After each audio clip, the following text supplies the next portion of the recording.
जोहार। उर्फ प्राइम में मैं रामचंद्र उपस्थित हूँ आप लोगों के सामने। आज हम बात करेंगे छत्तीसगढ़ के सुकमा ज़िले में हो रही आदिवासियों के आंदोलन के बारे में। उसी के संदर्भ में हम बात करने आए हैं। आप मेरा चैनल देख रहे हैं, सब्सक्राइब कीजिए और लाइक कीजिए और कमेंट करके बताइए मेरा प्रयास कितना सार्थक रहा। ये लेख मिला हुआ है छत्तीसगढ़ से संबंधित एक सामाजिक कार्यकर्ता है मुजफ्फरपुर के, हिमांशु कुमार। उसी का मैं लिखा हुआ लेख है। वॉल से निकाल के मैं बताऊंगा और कुछ अपनी बातें भी रखूंगा। चलिए बात करते हैं। छत्तीसगढ़ एक ऐसा राज्य है जहां जंगल से घिरा हुआ है, बहुत घोर उग्रवाद प्रभावित क्षेत्र है। अप्रैल माह के 3 तारीख को छत्तीसगढ़ के बीजापुर में 22 सिपाहियों की मौत हो जाती है, जिसमें कहा जाता है कि नक्सलियों ने घेर कर उसे मार दिया। सिपाही गरीब का बेटा है। वह बंदूकधारी मजदूर है जो अपनी बच्चों को पेट पालने के लिए बंदूक टांग कर नेताओं की योजना के अनुसार गरीब जनता को मारने के लिए गांव में भेज दिया जाता है, जहां नक्सलवादी जनता की सहानुभूति से लैस होकर इन सिपाहियों को मारते हैं। इस सप्ताह घटी जो अप्रैल में घटना घटी थी, कोई पहली बार नहीं हुई है। यह सब लंबे समय से हो रही है। आंध्र प्रदेश और मध्य प्रदेश, छत्तीसगढ़, झारखंड, उड़ीसा, ये सभी जगहें हैं जहां पर नक्सलवाद से प्रभावित है। इससे पहले मैं कुछ बातें स्पष्ट कर दूं। छत्तीसगढ़ एक 5वीं अनुसूची क्षेत्र में आता है। 5वीं अनुसूची संविधान के 244 अनुच्छेद में ये प्रावधान है कि 5वीं अनुसूची में वहाँ का शासन प्रशासन ग्राम सभा के द्वारा संचालित किया जाएगा। मतलब कहने का मतलब ये है, ना लोकसभा ना राज्यसभा, सबसे बड़ा ग्राम सभा। तो आगे बढ़ते हैं। हम बीच में बात करेंगे 5वीं सूची के बारे में और छत्तीसगढ़ के नक्सल प्रभावित आंदोलन के बारे में भी। अगर आप ऐसा मानते हैं कि इस अशांति के लिए सिर्फ माओवादी दोषी हैं और अगर माओवादी ना होते तो देश में बस शांति ही शांति होती, सबों के मन में ये सवाल है। इल्ज़ाम यही लगाया जा रहा है। माओवादी विकास करने नहीं देते हैं। तो आप ज़रा ध्यान दीजिए कि वह जहाँ माओवादी नहीं है वहाँ शांति है। क्या वहाँ भ्रष्टाचार समाप्त हो गया है? क्या वहाँ विकास हो गया है? इतने सारे सवाल हैं जो आपको इस पर मंथन करना है। जिन देशों में माओवादी नहीं है, क्या वहाँ पर हिंसा नहीं होती है? अफ्रीका, लैटिन अमेरिका देश, फिलीपींस तथा दुनिया के और भी बहुत सारे देश हैं जहाँ माओवादी नहीं है। लेकिन इन देशों में आदिवासियों, नेताओं, सामाजिक कार्यकर्ताओं, मानवाधिकार कार्यकर्ताओं, सोनी सोरी और लिंगा कोडप्पी जैसे आदिवासी कार्यकर्ताओं को जेलों में डाला जा रहा है, मार डाला जा रहा है। और यह काम सरकारें और कंपनियों दोनों मिलकर करती है। कहने का मतलब कि छत्तीसगढ़, चाहे झारखंड हो, चाहे उड़ीसा हो, चाहे महाराष्ट्र हो, चाहे आंध्र प्रदेश हो, जहाँ जहाँ आदिवासी निवास करते हैं, आप वहाँ देखिएगा खनिज संपदा प्रचुर मात्रा में है। भारत में भी यही हाल है। जो लोग आदिवासी के मानव अधिकार का हनन के मुद्दे पर उठाते हैं, विकास को गलत मॉडल और पर्यावरण तथा आदिवासियों की आजीविका और जल जंगल ज़मीन के मुद्दे उठाते हैं, उन्हें जेल में डाल दिया जाता है। आपने देखा होगा और ऐसा होते आया है। मैं पिछले 2 साल से अडानी द्वारा छत्तीसगढ़ में अवैध रूप से खदान हड़पने और 20,000 पेड़ काटने के बारे में बता रहा हूँ। आदिवासियों ने इसके खिलाफ आंदोलन किया, जिससे सरकार को मजबूर होकर अडानी को फिलहाल रोक देना पड़ा। लेकिन इस आंदोलन में शामिल 4 आदिवासी नौजवानों पोदिया, लच्छू, गुड्डी और भीमा को पुलिस ने कत्ल कर दिया। इन लोगों को घर से उठाकर ले जाकर गोली से उड़ाया गया। इसके अलावा इस आंदोलन की आदिवासी महिला कार्यकर्ता हिड़मे को अभी 1 महीने पहले ही, मतलब अप्रैल से पहले ही जेल में डाल दिया गया है और उस पर यूपा के लगा दिया है ताकि 10 साल तक उसे जमानत भी ना मिल सके। ये अत्याचार किया जा रहा है वहाँ के छत्तीसगढ़ के सामाजिक कार्यकर्ताओं पर। छत्तीसगढ़ के मुख्य रूप से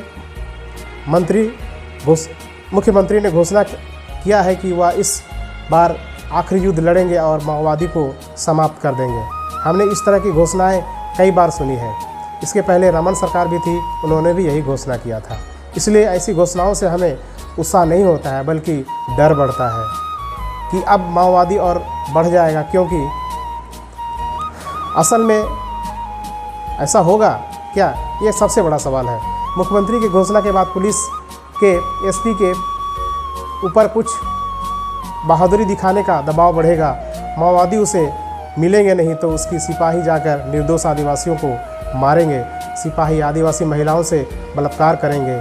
हम जैसे सामाजिक संगठन, जो हिमांशु कुमार है सामाजिक संगठन, इसके विरोध में बोलेगा तो उसे माओवादी का समर्थक बनाकर जेल भेज दिया जाता है।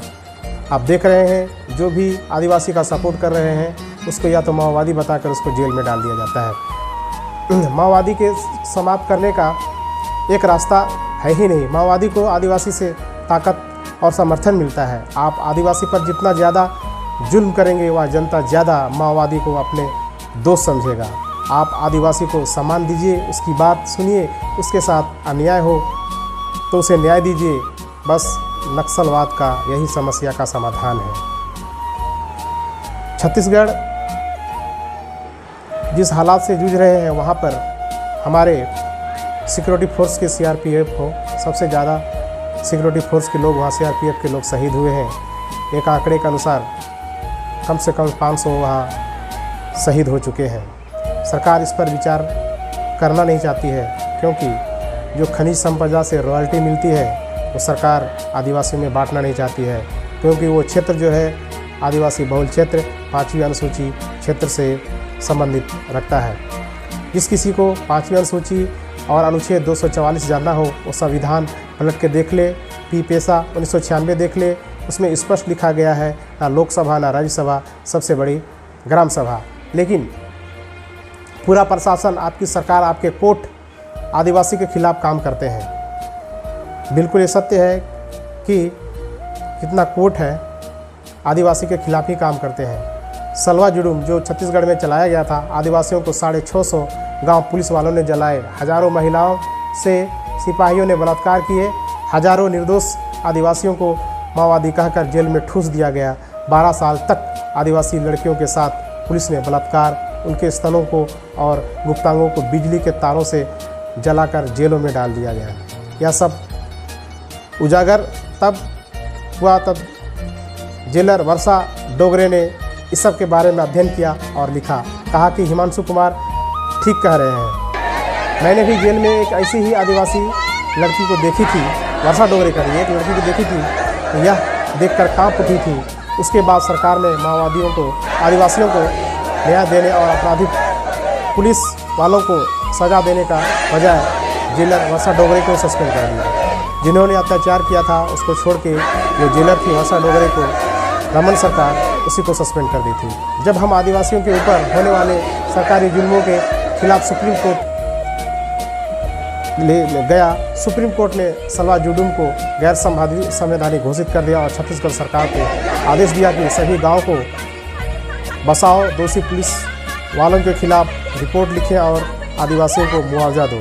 लेकिन भाजपा सरकार ने एक भी आदेश नहीं माना। सुप्रीम कोर्ट ने इस आदेश के बाद आदिवासी कार्यकर्ताओं ने 40 गांवों को फिर से बसा दिया और पुलिस के अपराधों की 519 रिपोर्ट कलेक्टर, एसपी और सुप्रीम कोर्ट को दी। लेकिन बदले में सरकार ने हमारे आश्रम, जो हिमांशु कुमार का आश्रम था, उस पर बुलडोजर चलवा दिया, कार्यकर्ताओं को जेल में डाल दिया और हत्या करने का साजिश रचा गया। अंत में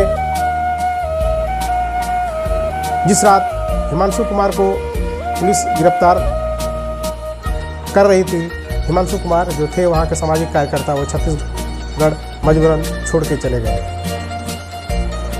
ये सारी रिपोर्टें जो तैयार की गई, ये हिमांशु कुमार की आंखों देखा उन्होंने अध्ययन किया था और रिपोर्ट दिया था। मैं सबसे पहले कुछ पन्नों पर भी डिस्कस करूंगा भारत के संविधान 5वीं अनुसूची के बारे में। भारत के संविधान में आदिवासियों की 5वीं अनुसूची विशेष अधिकार दिए गए हैं। संविधान ने भारत के राष्ट्रपति को आदिवासियों को संरक्षक नियुक्त किया है।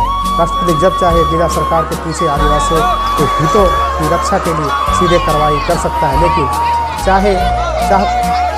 लेकिन चाहे आदिवासियों के 650 गाँव जला दिए गए हों, चाहे सिपाहियों ने हजारों आदिवासियों को महिलाओं को बलात्कार किए हों, आज तक राष्ट्रपति ने आदिवासियों के पक्ष में एक बार भी अपने उस अधिकार का प्रयोग नहीं किया, बल्कि जब दांतेवाड़ा के एसपी अंकित गर्ग ने आदिवासियों के मानवाधिकार कार्यकर्ताओं सोनी सोरी के गुप्तांगों को पत्थर भर दिए थे, तब भारत के राष्ट्रपति ने उसे वीरता पुरस्कार दिया और छत्तीसगढ़ शासन से तरक्की दी। और आज भी कांग्रेस शासन ने उसके खिलाफ कोई भी कार्रवाई नहीं करी। ये मैंने बात बताई भारतीय संविधान की 5वीं अनुसूची के बारे में कि क्या क्या अधिकार दिए गए हैं राष्ट्रपति को। लेकिन सबसे बड़ा सवाल है कि जितने भी ट्राइबल एमएलए एमपी हैं इस संदर्भ में कभी आवाज़ नहीं उठाते हैं, उसको वोट से मतलब है। जहाँ जहाँ 5वीं अनुसूची लागू है वहाँ शांति है। अगर आदिवासी के जितने भी अधिकार हैं संविधान द्वारा प्रदत्त हैं वो सारे दे दिए जाए तो हमको लगता है कि ये नक्सलवाद की समस्याओं का समाधान हो सकता है। अभी बीते दिनों 19 मई को जहां पुलिस कैंप बनाया जा रहा था बस्तर का, सीआरपीएफ के द्वारा वहाँ के लोग विरोध कर रहे थे। गुस्से विरोध में वहाँ के सीआरपीएफ ने गोली चलाया, जिसमें 3 आदमी की मृत्यु हो गई, 18 घायल हो गए। कहा जाता है कि वहाँ जो बस्तर में जो विरोध किया जा रहा था कम से कम 5000 आदमी था। पुलिस ने 3 आदमी को मारा और कह रही है कि वहाँ माओवादियों को मारा गया है। आप सोच सकते हैं कि घटना कितना भयावह है। कभी भी खून से इसका समस्या का समाधान नहीं हो सकता है। जितने भी संविधान में 5वीं अनुसूची में जो अधिकार दिए गए हैं, अगर संविधान के हिसाब से छत्तीसगढ़ के मुख्यमंत्री भूपेश बघेल यदि विचार करते हैं तो निश्चित ही इसका समस्या का समाधान निकल सकता है। हमारी कोशिश जारी है कि कुछ बातों को मैंने हिमांशु कुमार द्वारा दी हुई बातों को मैंने रखा है, आप भी समझेंगे और विचार करेंगे तो ये समस्या का समाधान जरूर हो सकता है। आज के लिए कुरुख प्राइम में इतना ही। जोहार।